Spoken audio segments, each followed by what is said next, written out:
The guard onto the tang of the blade is created by puncturing the hot material. This operation is performed in small steps so as to prevent the guard from cracking.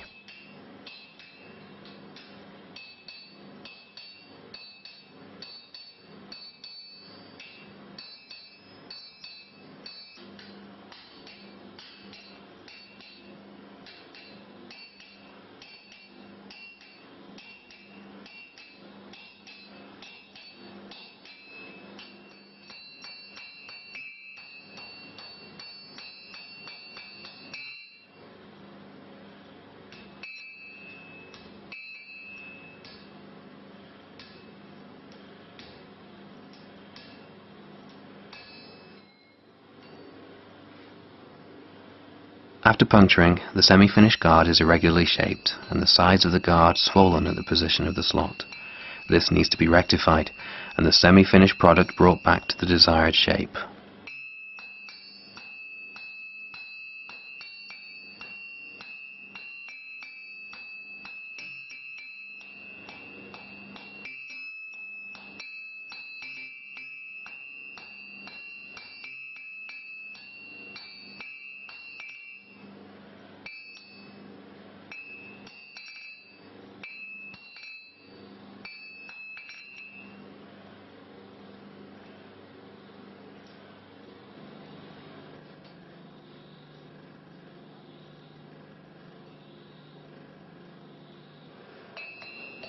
The pommel will be crafted using the same material as the guard.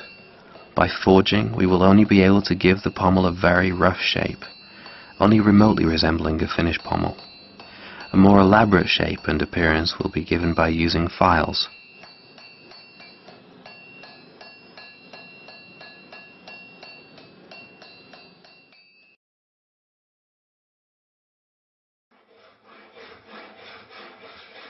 Filing, although more of a locksmith's work, is still an inseparable part of the swordsmith's trade, not just because of the finishing of surfaces and shapes of the forgings, but also due to the fact that the swordsmith would make his own tools to suit his particular needs.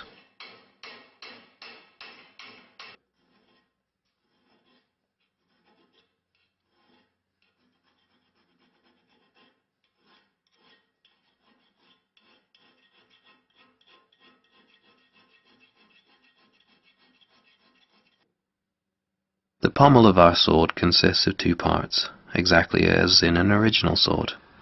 The first of these, similar in shape to the guard, is often referred to as the upper guard. It has a hole punched through the center to fit in the end of the tang, and two smaller holes bored at the ends for riveting with the second part, a shaped pommel.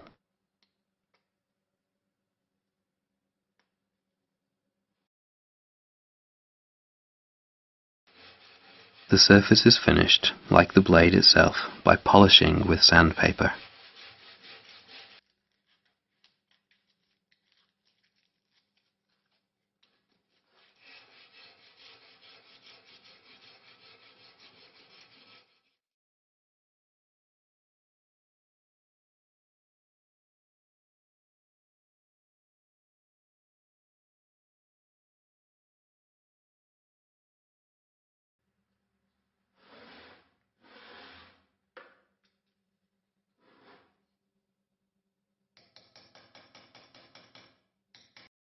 The decoration technique applied to our sword is inlaying.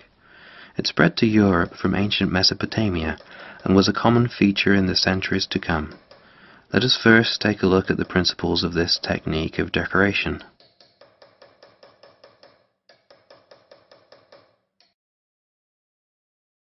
The essence of the art is to engrave a groove, which is a trapezoid in cross sections with slightly protruding edges, as can be seen in the first picture. Next, a strip of softer metal is inserted into the groove.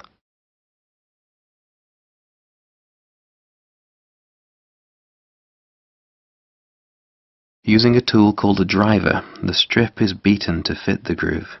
The groove edges slightly overlap the strip, as shown in the next illustration. After polishing the surface with sandpaper, the result is a clean line of different materials.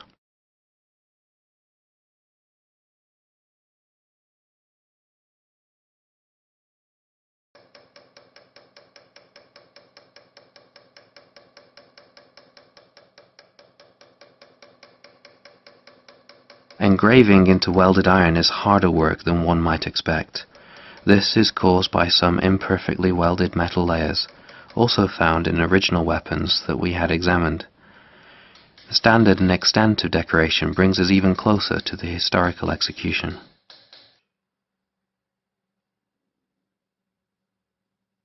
The edges of the guard and pommel of the sword are inlaid with twisted wire, a combination of copper and silver.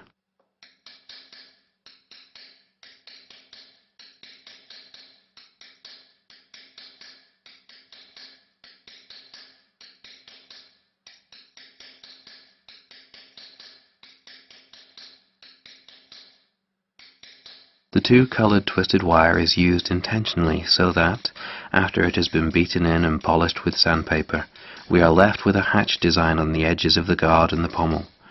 This type of inlay technique was not very common, which is why we've opted for it.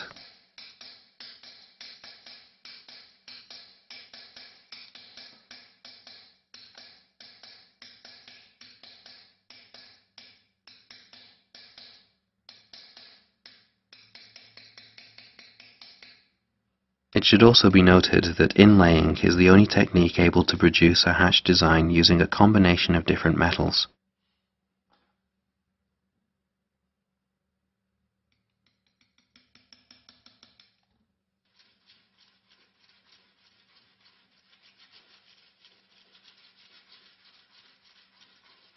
Decorating is the most time-consuming part of the work on the pommel and guard.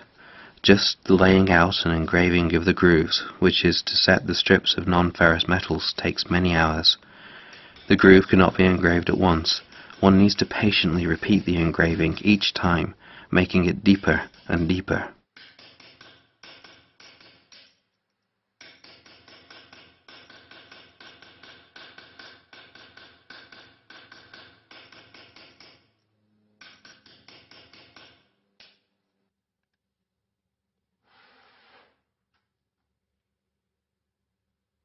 Engraving the grooves of the diamond ornament may only start after the beating in and finishing of the edge decoration. One must work with the utmost care and precision so as not to damage the work already done.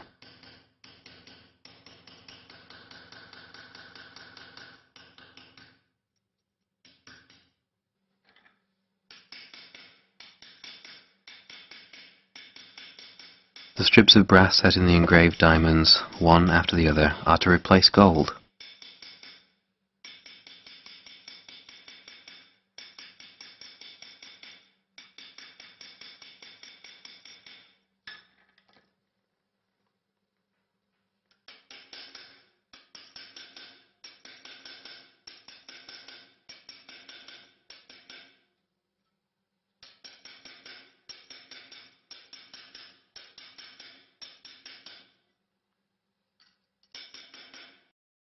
This or similar ornaments were frequently used to decorate the hilts of the original swords.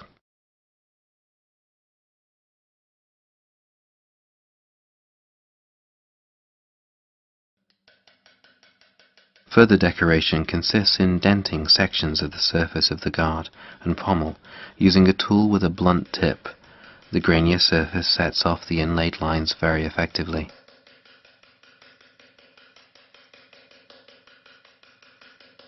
The exacting and time-consuming work on decorating the hilt is rewarded by the magnificent appearance of the sword and the artistic element it adds to the weapon.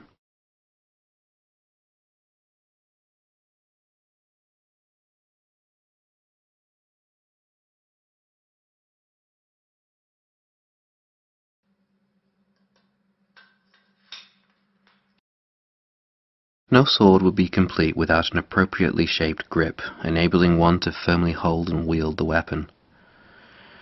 The grip material is worked beechwood, with the hole running down the center having the shape and dimensions of the actual size of the tang of the sword. As the grip is made of one piece of wood, the hole is not dug out but